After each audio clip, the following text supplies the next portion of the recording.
All right, I'm back with Justin Jedlica. He has had 90 cosmetic procedures and has no plan to stop. He says to try to get him to stop is like trying to get Picasso to stop painting. It's true. And then you made me sort of, after asking me if I was trying to pick up on you, you asked me, you know, or I asked myself what my motivation is in sort of examining this, because I'm interested in people, I'm interested in behaviors, I'm interested in extreme behaviors, and you're extreme, right? And it makes us work. You're extreme. And it makes us worry that there's something motivating that. And particularly, I got to tell you, well, first of all, I think it'd be great to have a plastic surgery. That'd be fantastic. Why not have a little bit here and there, right? Sure. To me, that sounds like wonderful. I won't look so old. It'd be great. But here's the deal. Here's why that's not going to happen to me. It's a surgery.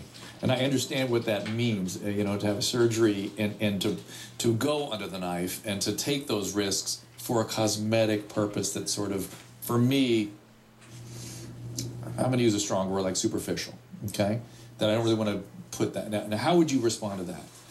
I think that you have to take risks. Anything in your life worth having is going to require some form of a risk. And if you don't take those risks, if I develop a staph infection, I'm going to talk to your surgeon in a second because he's here with me. If I got a staph infection because I had somebody sucking fat out of my butt, what do I tell my kids? You know what I mean? I can't make livelihood anymore. I mean, hopefully you're honest with them, but yeah. Well, no. Let me go to the surgeon. Let me talk to. Could you guys please put? There we go. If you guys would please. There we go. Dr. Dr-Chugay. He is one of Justin's several cosmetic surgery. Now, I want to ask you, sir. You have performed which procedures on Justin? Well, I've performed the biceps, triceps augmentation, and also we've done some fillers, Botox. And he did the Botox. Okay, I thought I said buttocks because that was somebody else, right? No, that was okay. Right. Now, were you aware he'd had dozens and dozens of procedures? And when he came to you, did you have that history? And if so, were you concerned about doing more? I was aware that he had quite a few procedures, but at the same token, they were done a long time ago.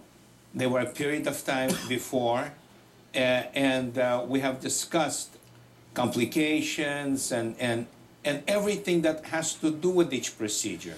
And he did very well with them. No, I see that. Okay, so I'm an internist, Dr. Chugay, and I deal with people that are 60s, 70s, and 80s all the time. That's one of my sort of jobs in addition to addiction medicine, and people sort of forget that about what I do. But I see what happens way down the line with tattoos and piercings and all these things that now people think are so cool when they're young. Isn't he going to have revisions of all these things? Aren't they going to migrate? Usually the body will form scar tissue around the implant. And that scar tissue is sort of the pocket in which the implant sits pretty much for the rest of his life. Well, that's go ahead, Michelle. I was going to go to you next. That's what the patient was telling me. In fact, go ahead, Michelle. I have to say, Dr. Drew, I feel like focusing on this physical aspect is really losing the critical point of what I believe is happening here. Okay? What is happening here, to me, are these parts that I don't know if you've read histrionic personality disorder lately, Dr. Drew, and narcissistic, but like this is those qualities. And the concern is that as soon as these doctors, to me, what needs to happen is that plastic surgeons have to have some protocol towards checking out the mental health of their patients. And I think anyone who is watching this show would be highly concerned about another doctor performing more surgeries, and not just I'm not saying that you don't look attractive or these things aren't, at some point though, there is a serious mental illness that could be happening here, okay? Quickly, before you respond, Justin, I feel you bristling to that. Let me go to a call. Sue in Florida. Sue. Yes, good evening. How are you? Good. Right ahead. I have two questions. I was wondering, one, how is Justin funding all of these multiple surgeries? Yes. You must be, hold on a second, Sue. I want you to stay with me. You must be $1 million man. I mean, No, not nearly. Not nearly? Or nearly? No, not on my surgery. How do you fund it?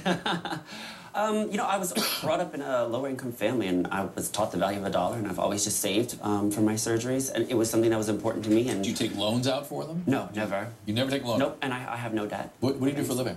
Well, at the moment, I'm doing my consultation bit, and I have a partner who I'm lucky enough who has a business that can support us. So he helps. He helps funding too.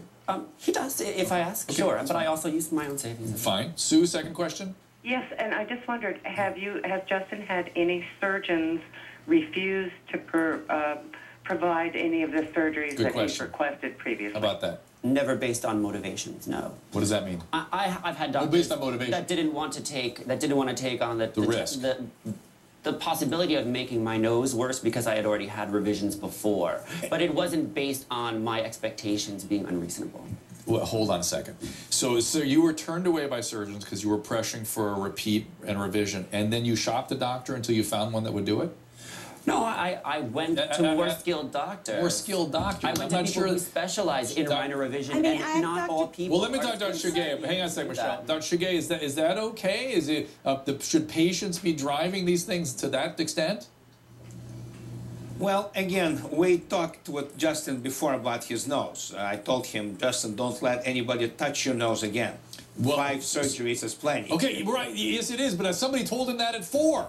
Somebody told him that at 4 surgery, and he still went and found somebody else to do another. And that's sort of what we're trying to explore here. Small tweaks. These last 3. Are you wanting another one? Tiny tweaks. No, in all honesty, this one has to settle. And the last time I had this done was May, and so it's still too soon. Poor nose. I gotta live myself 2 years, and then we wait. But it looks great. Michelle, finish up there. And I understand that you bristled when I said what I did.